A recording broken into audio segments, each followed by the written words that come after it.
That moment like pregame? It was special. Everybody that was a part of that trip and that experience, it's going to hold a special place in our hearts for a long time. And I remember when he came to Minnesota and told us that we'd be on the team, and now over almost a year later, being presented with that was pretty cool. I had a question in mind, and I see you with glasses. What's going on?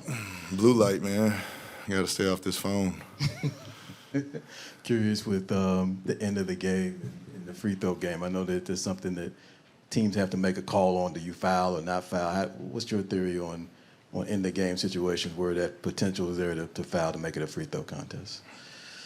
I'm always for it, but I know how to play it both ways. So whatever the team wants to ride with, I'm with it. I think fouling tonight's a perfect example. They still have to make the free throws, and you hold the advantage with the 3 points. Other thing was you mentioned how getting up threes, and particularly that first half, you guys got up a lot. I think you ended with 47. What do you think about that number in terms of the number of attempts? Obviously, the makes are important too, but just the number of attempts. Yeah, keep shooting it.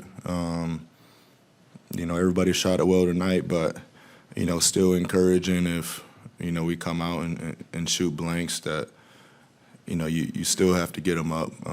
You have a better chance of offensive rebounding, and the recipe's out there. I'm not saying shoot all threes. I know people are having a hard time adjusting to that, but good ball movement also usually leads to a 3-2. Look, you guys have won 8 out of your last 10 games. What do you think has been the biggest difference throughout this stretch?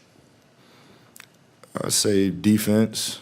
I think we've been guarding a lot better than we were, more connected, and that starts with communication. Book on that note, you guys are looking a lot more connected. Just speak to the importance of that connectivity and what it took to get to this level of play.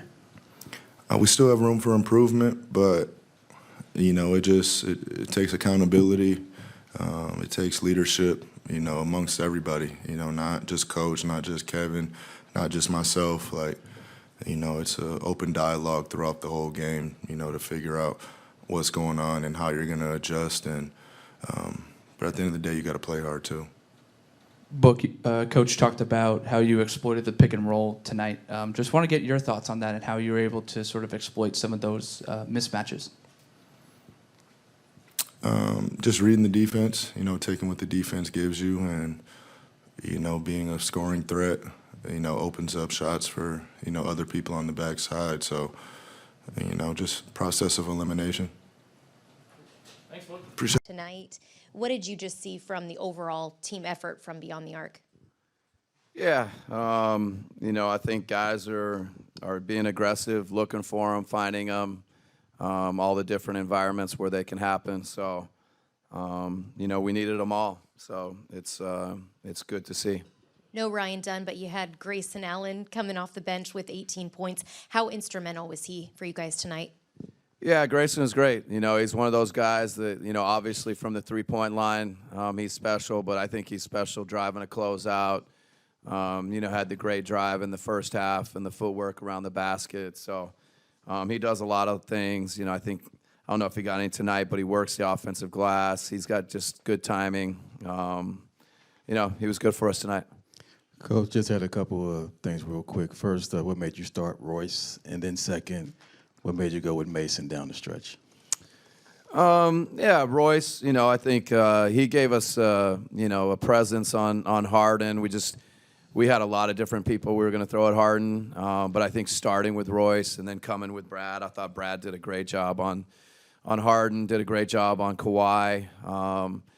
Just kind of trying to keep some of those same combinations we've been talking about. Brad had some big defensive plays in the first half, some big defensive plays in the second half. So he and Royce defensively, I thought gave us a great presence on, Harden and Leonard.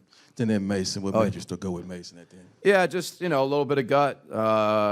He was playing well. His activity, both defensively and offensively, felt like he was everywhere. So just more of a gut feel. The other thing was on your challenges, you went a stretch where maybe you were going with them early, say first quarter. Seemed like as of late, you maybe held it and went maybe second half or fourth. Was maybe changed with the philosophy on the challenges, or is it just the same? You just called them at different times. No, it's the same. I think the plays maybe haven't happened early or first quarter where we feel like the first one you want to be confident and win it. So, the loose ball foul, I thought, Mason's activity, Mason gets the deflection and, basically going to get a steal. And, we get the loose ball foul on the challenge. And, so it's, the bench, Justin Maxey does a great job with it. The staff does a great job with it. So we got to keep working to be good and better there, too. Coach, when you look at that 10-0 run that the Clippers went on there right near the end, was there anything that you felt that stood out in terms of cleaning things up, or was it just a matter of you generated a couple of good looks, they just didn't fall? A little bit of both. There were a couple, I thought really good looks, good opportunities that didn't go in. And, Harden hit, one or two tough shots in that stretch. And, I think he got the foul in that stretch. And he's such a tough cover. Again, I thought Brad was great on him. So they made a couple plays to go on a 10-0. We had a couple opportunities that just didn't drop for us. And fortunately, we're able to, hold on. You guys have been stringing together wins, 8 out of your last 10. Does it feel like you guys are kind of building momentum in terms of the type of team that you want to be? Yeah, tonight is a good win. The Clippers and, their players and Coach Lou have done a great job. And, to find a way to win this game, we got to keep stacking them. We got to keep building on them, get better. In terms of what you guys were doing to generate those threes, it felt like Book was really the catalyst and sort of chaining together those threes, just what you saw from him kind of attacking and kicking it. Yeah, I thought, first he created some for himself. He was aggressive coming off the pick and roll. If there was a window to shoot the pull-up threes in the pick and roll, he was getting them up. And then, as they started pulling in and being more aggressive on him, it felt like he made the right reads. And the passes, just there's a sharpness that you need, a crispness on those passes that, we're good, and we need to keep seeking those out. Hey, Coach. CJ Chaidez, Burn City Sports. Your team only allowed 8 points on the bench tonight. Sorry, over here. Sorry.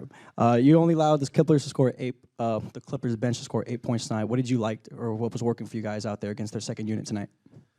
I think.